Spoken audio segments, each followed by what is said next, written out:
Hello everyone, loops ప్లేలిస్ట్లో మనము next question చూద్దాము. సో ఈ క్వశ్చన్ ఏమంటున్నాడు, write a program to find sum of AP series. AP series యొక్క సమ్ము కావాలి. అది ఎట్లా కావాలి? వాడు 3 కండిషన్స్ బేసిస్ మీద చూడమంటున్నాడు. ఏమేమి ఇన్పుట్ చేస్తున్నాడు చూడు. Starting of the AP series ఇస్తాడు, అంటే ఈ ఏపీ సిరీస్ ఎక్కడి నుండి స్టార్ట్ కావాలనేది ఇస్తున్నాడు.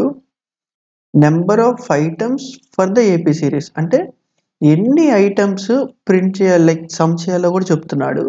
And common difference of the AP series, దాని యొక్క కామన్ డిఫరెన్స్ ఏంటో కూడా చెప్తున్నాడు. ఎవరికైతే ఏపీ సిరీస్ లైక్ తెలియదో పర్లేదు, అక్కర్లా, ఏపీ సిరీస్ డెఫినేషన్లు ఇవేం అక్కర్లేదు. బేసిక్గా ఇప్పుడు ఒక క్వశ్చన్ ఉంది. ఆ క్వశ్చన్ ఏమంటున్నాడంటే, ఒక నెంబర్తో స్టార్ట్ చేస్తా, దాని తర్వాత నుండి ఆ నెంబర్కి ఎవ్రీ టైమ్ +4 కలిపి, లైక్ ఇక్కడ ఏదైతే కామన్ డిఫరెన్స్ ఇస్తాడో ఆ +4 కలిపి నువ్వు నెంబర్స్ ప్రొడ్యూస్ చేస్తే ఆ హోల్ సమ్ అంతా నాకు కావాలి. అది ఎప్పటిదాకా? n నెంబర్స్ దాకా. ఇది బేసిక్గా అడుగుతుంది. ఓకేనా? ఏపీ సిరీస్ అంటే నాకు మ్యాథ్స్ లాగా తెలియదు కదా, అయ్యన్నొద్దు. సో ఇప్పుడు దీన్ని ఎలా సాల్వ్ చేయాలి? ఇక్కడ చూడు, సపోజ్ 1 ఉంది, నెక్స్ట్కి ఎంత? ఈ 1కి +4 కలిపితేనే కదా 5, నెక్స్ట్ ఈ 5కి +4 కలిపితేనే కదా 9. So common difference, like next 13, దీనికి 4 కలిపితే 17, అలాగైనా +4 అలా ఎన్ని జనరేట్ చేయాలి? ఇక్కడ ఎంత ఇస్తే అంత. ఓకేనా?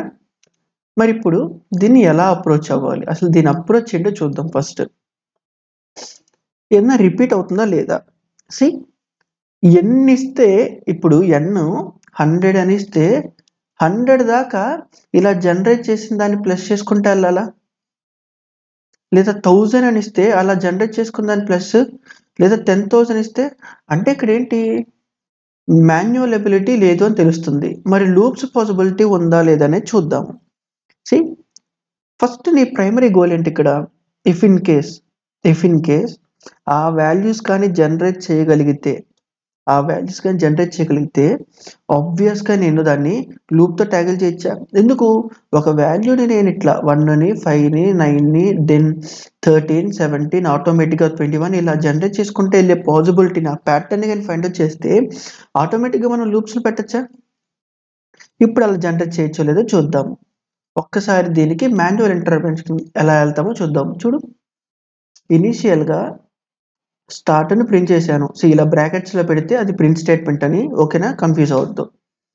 నెక్స్ట్ ఏం చేశాను చూడు, ఈ స్టార్ట్కి +4 యాడ్ చేసి నేను ఇదే స్టార్ట్లో పెడుతుంటే నా స్టార్ట్ ఇప్పుడు 1 నుండి 5కి అప్డేట్ అవుతుందా లేదా?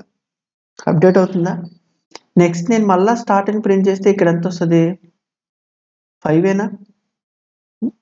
నెక్స్ట్ చూడు, మళ్ళా అదే స్టార్ట్కి +4 యాడ్ చేసి మళ్ళా స్టార్ట్లోనే అప్డేట్ చేస్తున్నా. ఇప్పుడు ఎంత? ఇందాకడ 5 +4 9, ఈ 9 ఇందులో స్టోర్ చేశా. మళ్ళీ అదే స్టార్ట్ అని ప్రింట్ చేస్తే, నువ్వు ఒకటి గమనించావా? ఇక్కడ ఇదే ప్రాసెస్ని నువ్వు రిపీట్ చేస్తున్నావు. అంటే ఇలా స్టార్ట్ని ఒక నెంబర్ తీసుకుని అందులోనే అప్డేట్ చేయడం వల్ల నువ్వు అన్ని పాసిబుల్ యొక్క లైక్ ఈ డిఫరెంట్ నెంబరింగ్స్ అనే దాన్ని జనరేట్ చేయగలిగావు. జనరేట్ చేసావా? అని ఎందుకు ఇందులోనే స్టార్ట్లోనే పెట్టావు? ఎందుకంటే వన్స్ ఈ నెంబర్ జనరేట్ అయ్యి ఇక్కడికి వెళ్తే ఈ నెంబర్ మనకి నో లాంగర్ ఇన్ యూస్, కాబట్టి నేను ఈ నెంబర్ని మోడిఫై చేయొచ్చా?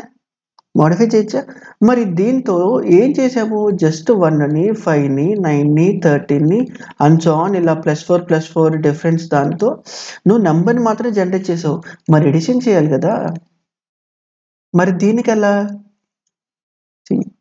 ఒక ఎక్స్ట్రా వేరియబుల్ని తీసుకొని జనరేట్ అయిన ప్రతిసారి some equals to sum plus start, అంటే ఇప్పుడు ఇక్కడ ఏమైంది? 1 జనరేట్ అయిన ప్రతిసారి, అంటే ఇక్కడ కొత్తగా జనరేట్ అయిందా? దీని తర్వాత some equals to sum plus start, అంటే ఇప్పుడు ఇక్కడంతా అప్డేట్ అయిన నంబర్ అంటే 5, ఇక్కడంతా అప్పటిదాకా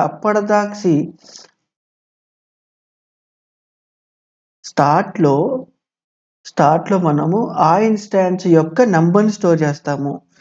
మరి సమ్లో అప్పటిదాకా స్టోర్ అయ్యి ఉన్న సమ్ముని స్టోర్ చేస్తాము. ఇప్పుడేంటి ఆ సమ్ము ప్లస్ ఇప్పుడు జనరేట్ అయిన స్టార్ట్ వాల్యూని తీసుకొని మళ్ళా ఈ హోల్ ప్రాసెస్ అంతా సమ్లో అప్డేట్ చేస్తే నీకు కొత్తగా ఇప్పుడు ఏమొచ్చింది, అప్పటి ఆ ఇన్స్టెన్స్ దాకా వచ్చిన సమ్ కదా. అంతే కదా మనం ఫస్ట్ ట్యాకిల్ చేస్తుంది. అంతే, ఏముంది ప్రాబ్లంలో ఇంకా. సో ఇలా రిపీట్ అవుతుంది కాబట్టి లూప్స్ వాడతాము. ఇది కూడా క్లారిటీ వచ్చేసింది. ఒకసారి దీన్ని కోడ్ చేసి చూద్దామా.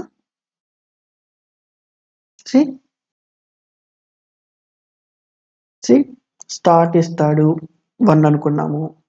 నెక్స్ట్ ఎన్ వాల్యూ ఇస్తాడు అండ్ దెన్ కామన్ డిఫరెన్స్ ఇస్తాడు. యాజ్ ఆఫ్ నో ఇది 4 కాబట్టి ఇప్పుడు మనం ఏంటి ఫస్ట్ ప్రింట్ చేసి దాని తర్వాత ఈ స్టార్ట్ని కామన్ డిఫరెన్స్కి నెక్స్ట్ అప్డేట్ చేస్తున్నామా. ఇది మాన్యువల్గా రాయకుండా ఇదే ప్యాటర్న్ రిపీట్ అవుతుంది కాబట్టి వైల్ ఎన్ గ్రేటర్ దాన్ మనం ఇట్లా రాస్తున్నామా. ఒకసారి దీన్ని రన్ చేద్దాము. అని ఇక్కడ ప్రతిసారి ఎన్ని తగ్గించాలి కాబట్టి లాస్ట్లో రాస్తున్నా. లాస్ట్లోనే రాయాలా లేదా మిడిల్లోనే రాయకూడదా? రాయి, ఎలాంటి డిపెండెన్సీ లేనప్పుడు. ఈ కేసులో ఎలాంటి డిపెండెన్సీ లేదు కాబట్టి నువ్వు ఎక్కడైనా రాసుకో. నీకు ఆ క్లారిటీ ఉండాలి రాసేటప్పుడు, రాయొచ్చా అనే క్లారిటీ ఉండాలి. ఒకసారి ఇప్పుడు చూడు, 1 5 9 13 17 ఆర్డర్ వచ్చింది కదా. ఇప్పుడు ఏం చేయాలి, దీన్ని ఒక సమ్లో పెట్టాలి. ఎడిషన్ చేస్తున్నాం కాబట్టి ఇనీషియల్గా 0తో స్టార్ట్ అయితే 0 ప్లస్ ఎనీథింగ్ కాబట్టి ఆ సేఫ్ సైడ్ అనేది ఉంటుంది. ఇప్పుడు ఏం చేయాలి, వన్స్ ప్రింట్ అయిన తర్వాత ఇక్కడే కదా నాకు ఆ డేటా జనరేట్ అయ్యేది. లైక్ ఇనీషియల్గా 1 నుండి స్టార్ట్ అవుతుంది కాబట్టి. సో ఇప్పుడు ఇక్కడ ఏం రాస్తాము చూడు, సమ్ ప్లస్ ఈక్వల్స్ టు ఆ స్టార్ట్ అనే నెంబరేనా. ఇప్పుడు ఆ ఇన్స్టాంట్కి అప్పటిదాకా ప్రీ కంప్యూట్ అయిన డేటాని యాడ్ చేసి అందులోనే పెడుతున్నాము. నెక్స్ట్ ఏం చేస్తున్నాము, ఆ నెంబర్ని అప్డేట్ చేస్తున్నాము. ఫస్ట్ దీన్ని రన్ చేస్తాను, ఆన్సర్ ఎంత వచ్చిందో చూద్దాం ఒకసారి.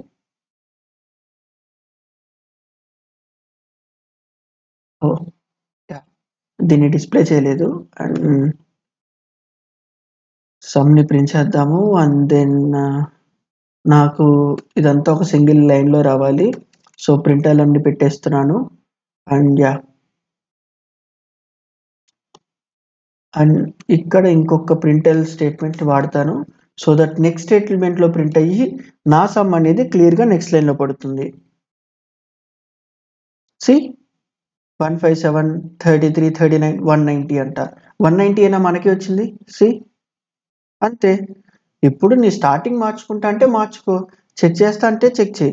బట్ ఇప్పుడు ఇలా ముందు సమ్లో స్టోర్ చేయకుండా స్టార్ట్ని అప్డేట్ అయిన తర్వాత చేస్తే ఏమైంది, ముందుగా 1 కాస్త 5 అయిపోయింది.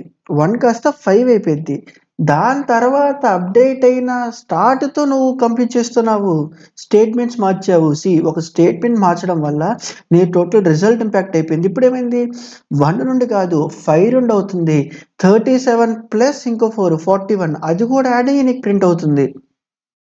ఓకే, సో ఏ లైన్ ఎప్పుడు రాయాలి, ఎక్కడ రాయాలి, నీకు ఆ లాజిక్ క్లారిటీ ఉండాలి. అప్పుడే నువ్వు స్టేట్మెంట్స్ని రాయగలవు, కన్ఫ్యూజ్ అవ్వకు. ఓకేనా. So that's it for this video. Thank you.